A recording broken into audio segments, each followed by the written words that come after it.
lesson on life is child and adult ADHD.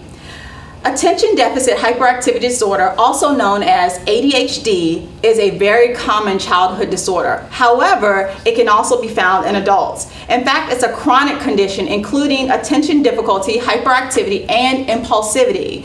There are more than 3 million cases in the United States, and ADHD affects 3 to 5% of our population of children and adults. I have with me two special guests who will share their stories through the world of ADHD as parents, and one guest will also share how she was diagnosed as an adult with attention deficit disorder. Welcome to the show, Ms. Tamara Hudson and Ms. Tracy Taylor.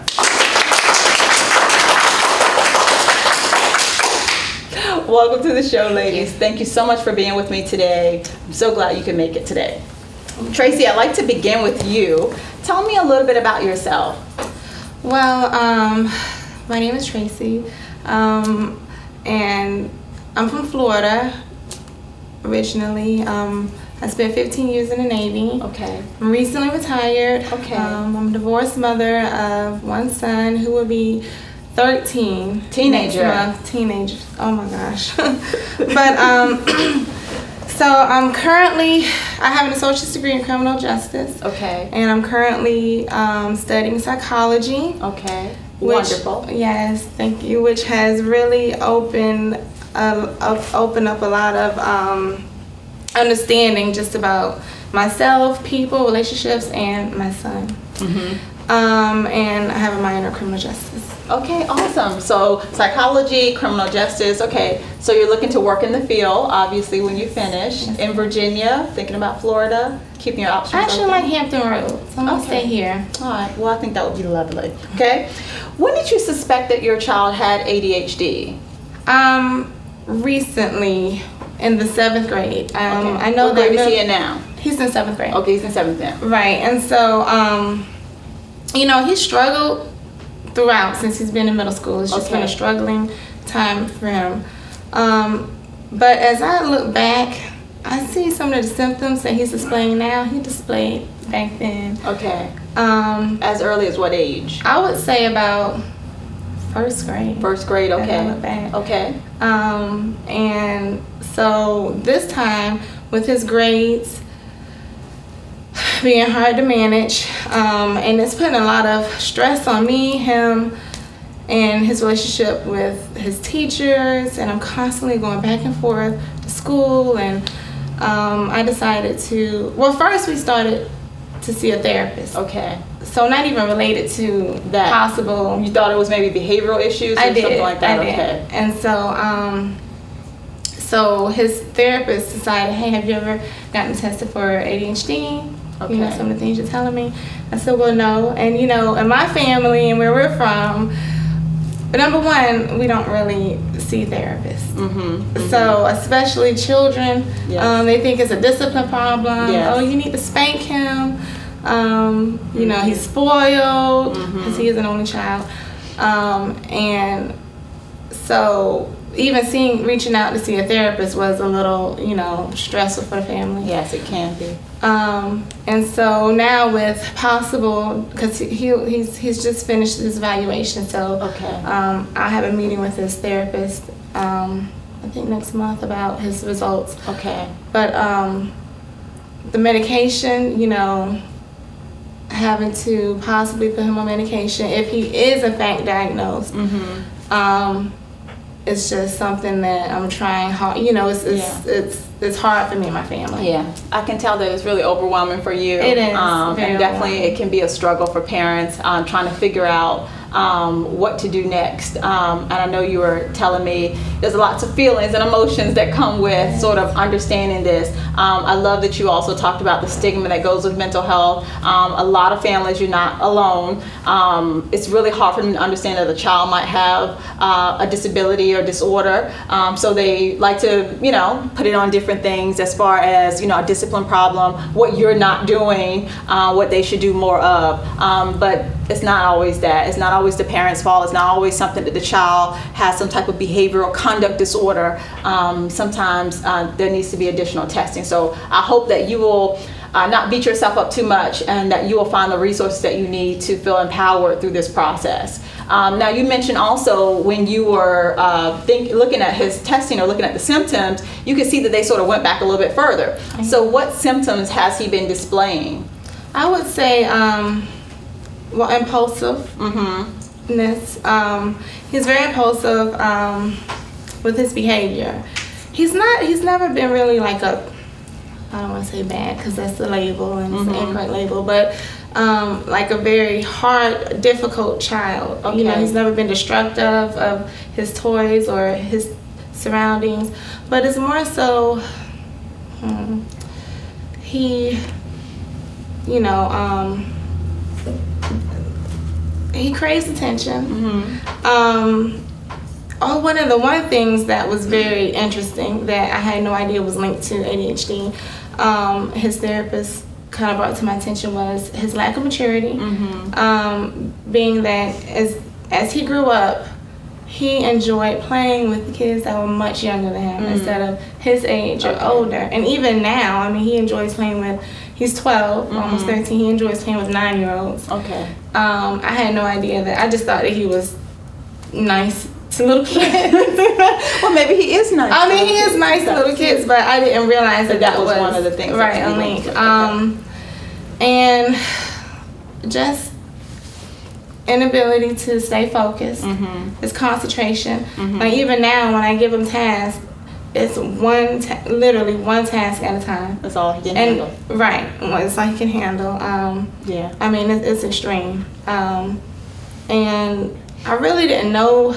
I didn't really realize that what I could do differently with him, which is like, tasking him one thing at a time instead of like a whole bunch of stuff. Expecting him to be able to do this, right. this, and this, because I can do this, this, and this, so you should be able to do this, and this. Yeah, my expectations are yes, that which way. are normal right. For parents. That I want you to clean your room, then wash your dishes, and then do your homework. That's that would typically be something a parent might say, but for a child with ADHD, that's a lot. Getting from my bedroom to downstairs without getting sidetracked by the dog in the hallway or the toy on the floor, or remembering something, I gotta go back to my room, and next thing I'm in my room and they're in their closet, and you're like, didn't I tell you to go downstairs? And you're like, they have done 5 other things, and it's not that they haven't done anything, they just haven't done what you asked them to. Right. And then that turned into a discipline problem because now he's in trouble, and now I'm thinking that, plus the lying also. He lies a lot, little lies, but to a mother, they're never little. No. But right. So it's just, I wish that I I guess had reached out sooner, or sought assistance, help. But again, don't blame yourself too much, because a huge part of ADHD is psychoeducation, which we're going to talk about today. Okay. A huge part is helping people to understand, which is why I'm so grateful that both of you are here. Yes. To sort of shed some light on what it might look like. Obviously, there's the DSM symptoms and how we sort of look at the criteria to diagnose children, and I'll talk about that. But sometimes it's not that cut and dry. Sometimes you can Google it and you look at the symptoms and you're like, I think they have this, maybe. But when you're living with it, it's different. And so I wanted you guys to be here to empower those parents to see what those symptoms might look like, because what impulsivity looks like in your child may be different than what it looks like in someone else's child. Same thing with attention and hyperactivity. It's just different. So I wanted people to sort of see what it looks like in real life. Okay. Did you notice that he started to change after you started making any changes with him? Does his behavior seem to be getting any better or different, or is this pretty much the same? Because I know you're still in testing mode. You're just at the middle of getting him tested. I would say I think it's getting worse, actually. Okay. It is getting worse. I think the more that we realize what the problem is, I think the more it's being like magnified, I guess. Okay, yes. So. And he's an only child. So we're going to talk about that a little bit too, because I want to encourage you. Well, I'll go ahead and say it now. And then I want to move over to Ms. Tamara. One of the things, him being your only child, which sometimes their behavior does get magnified because they're the only child. So you pay more attention to them. You are concerned about them. However, with ADHD, and now that you're focusing on those symptoms, you're looking for them. So we want to also be careful. You can talk to your therapist about this, his therapist, but you want to be careful not to magnify them to the point where you're focusing only on his negative behavior. And this is with all children, because once you focus only on their negative behavior, that's all you're going to see. And so you want to focus on not only his weaknesses, but also his strengths and things that he does do well. Like I said, he may not do A to B to C like you want him to do, but maybe between A and B, he did some other stuff that was good. On the days that, he did well, he didn't act up in school. Good job. I'm so proud of you. You had a really good day. We had a really good day. I didn't have to go to the school. Thank you. I love you. I'm just so proud of you. So make sure you incorporate all that, positive reinforcement and that praise. Okay? I felt the need to say that. I'm working on that. All right. Miss Tamara, you're welcome. Thank you so much for being here. Tell us a little bit about yourself. Well, my name's Tamara Hudson, and I've born and raised here in Chesapeake, Virginia my whole life. Yes.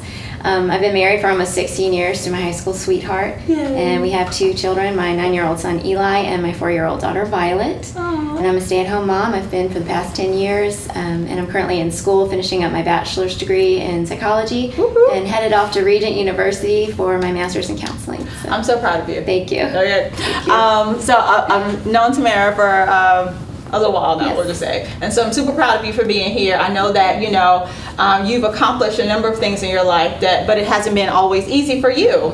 And I know we talked a little bit about you being diagnosed with ADD as well, but later in life, typically we talked about ADHD is typically diagnosed as a childhood disorder, but many people are unaware of ADHD for adults or ADD with adults. So are there differences in the symptoms, or how did you know or feel like I need to get tested for this? Well, in retrospect, the signs and symptoms had always been there. And as I learned about those symptoms, I was able to recognize them in my job and during high school. And but when I got into my 30s and became a stay-at-home mom is really when I noticed the anger and the frustration and the irritability really came out because of the added responsibility and the mundane tasks that accompany being a stay-at-home mom. The laundry and the list making for the grocery store and the dinner making, the dinner prep it was all overwhelming, and it didn't keep my attention. Whereas when I worked, I had that focus. I had something stimulating my interest. Exactly. So that became a huge issue for me, and I was constantly burning dinner. I was constantly leaving groceries in my trunk after, and like, oh, whoops, and letting the bathtub overflow because I got distracted doing something else. And it's kind of funny to talk about, but it's not really funny to live. And it's very frustrating, and it caused huge conflict in my relationships. And I struggled when I had to play with my children because I couldn't keep the focus. And when they got to the age of 4 or 5, they knew when I wasn't paying attention, and it hurt them. And it's not that I didn't want to, but I just couldn't keep the focus of trying to do the imaginative play. And I began to really feel like a bad mom. Like, what kind of mom yells at their child so quickly, or because I was overwhelmed, or what kind of mom can't play with her own child? Exactly. It's kind of like my dream job was turning into a nightmare somehow. And I felt like I've got to figure out what's wrong, no matter what it is.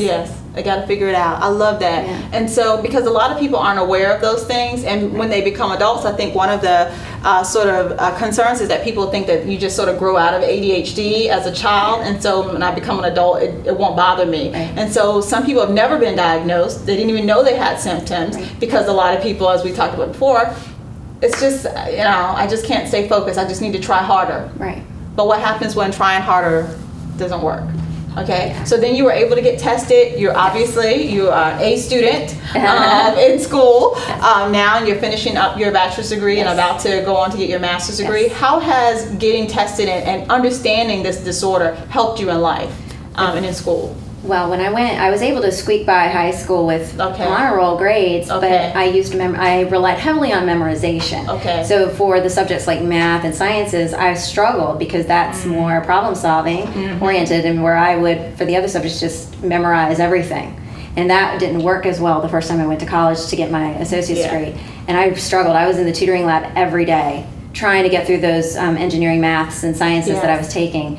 And I was able to do very well, but it took me 4 or 5 times more effort. Exactly. And if you knew her, you know she's very driven and she's determined. Yes. Yes. So that you have on your side. And that probably is like a huge attribute that helped you through a lot of this. Yes. Because you are like, I can't figure this out. I have to do something about it. You're that type of person. Yeah. So, okay. So then moving forward with your jobs in school now, obviously, you know, you seem to have a really good handle up there on adult ADD. So what are some of those things of how you get through it? What would you tell some of the folks out there who are struggling? Well, I think diagnosis is key. Okay. You know, just putting a name to it. I remember reading the diagnosis, I just sat in my car and cried because it gave me the confidence that I needed, that I wasn't a horrible mom. Exactly. I wasn't a horrible person. Right. In general, because I just didn't understand why I couldn't stop. I couldn't muscle my way through it. Why can't I just stop? Control it. Yes. And you can't. Yeah. And when I ended up going on Adderall medication, it was able to calm down the overstimulating environmental noise. Exactly. I got overloaded with all sorts of noise. First it was crying babies when my infants were little, and that was tough on me. Barking dogs, or even when I'm just out and about, it's clicking pens, it's the sound of chewing, it's all that's overstimulating. Yeah. And it made me angry and irritable, and I didn't know why. Yeah. You know, and I tried to volunteer at my son's school, and I would leave like this out of the lunchroom, and I felt like I'd almost been in a fight because I was just so overloaded and overstimulated. But when I was able to get onto the medicine, that calmed all of that down so that I could work behaviorally and go to counseling and go to coaching, and I was able to actually use the tools that I was given. So I make sure that I get up before my children and I take my medicine before they get up. That way I can be calm and patient with them. Good. And I'm not having to control myself so much as when they're behaving badly. I need to be, when they're just being kids, even when they were just loud, you know, they were just having fun. It was hard to listen to it. Exactly. You know, and I've come up with strategies for myself. You know, I have earplugs all over my house, so that I'm not mad at them. Exactly. You know, and I try to make sure that I work on myself and controlling myself first and my behavior first. Even if they need to have attention given to them, I have to make sure I'm under control first. And if I'm not, I can't worry about what they're doing in that moment. I have to take a break if I have to step aside for 5 minutes. I like that. That's what I do. I like that. Well, I didn't want to stop her because she's doing such a great job of explaining adult ADD. So thank you so much. You know, I don't even want to really add anything to that. And so when I come back to speak into your life, I will talk a little bit more about that, because I understand a lot of people sort of look at it and they don't want to get diagnosed, or they don't want their children to be diagnosed, or they want their children to be diagnosed for the wrong reason, which we'll talk about later. But I want the two of you to stay empowered, to keep fighting for your child, keep making sure that you take care of yourself, and continue being as driven as you are. And I definitely see you educating other parents out there about ADHD for their children, but also for themselves, because sometimes there's an element there that is affecting your life as well, and some adults don't understand. And I love that you talked about the overstimulation, because many children, you think, okay, yes, they're overstimulated. They get sidetracked by the red light, the sun is shining, the window came down, a noise is over there, and, you know, and so in the classroom, they're falling out of the chair. But adults do the same thing. How many adults, you know, they're trying to shush kids? Kids are naturally loud. You're trying to make your environment the way. You don't want to hear anybody talking. You wish your spouse would stop talking to you. You just want everybody to go away. You want peace and quiet. And some of that, you just need peace,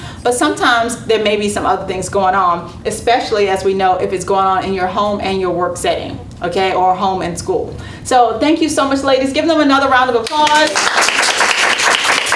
You did an awesome job sort of explaining ADHD. So thank you so much for being here. You've been watching It's Life Changing.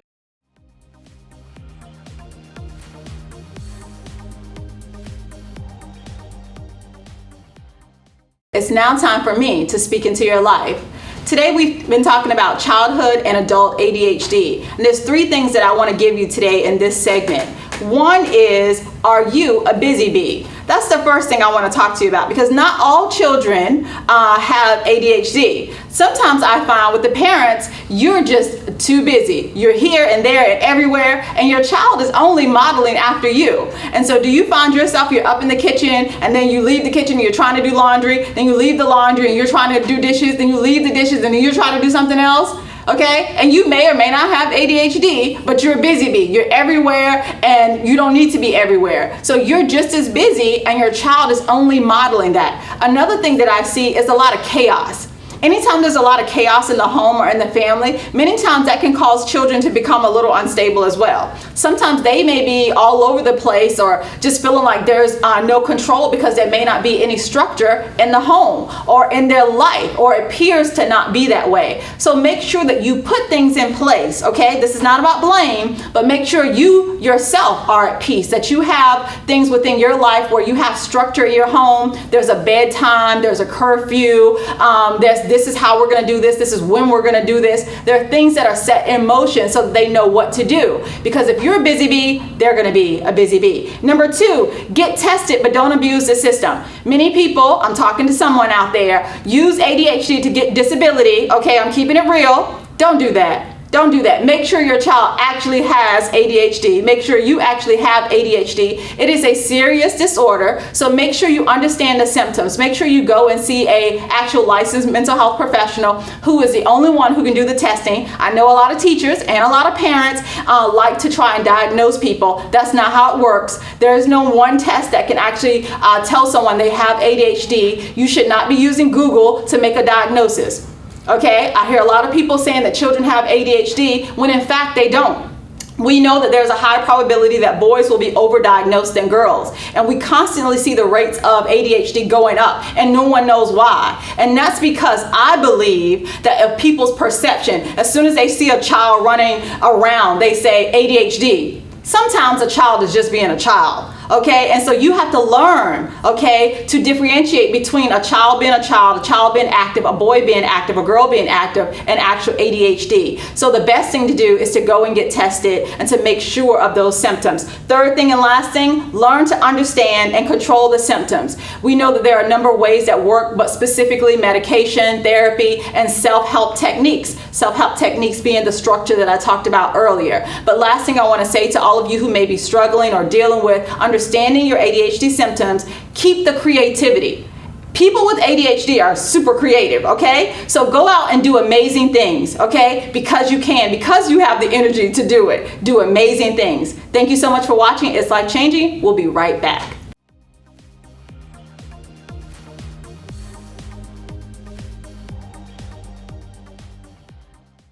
It's now time for our community resources. I have with me today author Odie Ward, author of Bridges I Sometimes Cross. Thank you so much for being here. Thank you so much. I really appreciate it. Thank you very much. I really appreciate it. I'm happy to have you here. Thank you very much. What inspired you to write this book? I think that I always wrote poetry. I've written poetry since I was my first poetry piece, I think I was 5 or 6 years old. But I've always liked to write. I'm a lover of words. I love words. And I had a dream that I walked into a room of books. Okay. And they didn't have any titles. And I said, oh, where are the titles? And a voice said, oh, well, you haven't named them yet.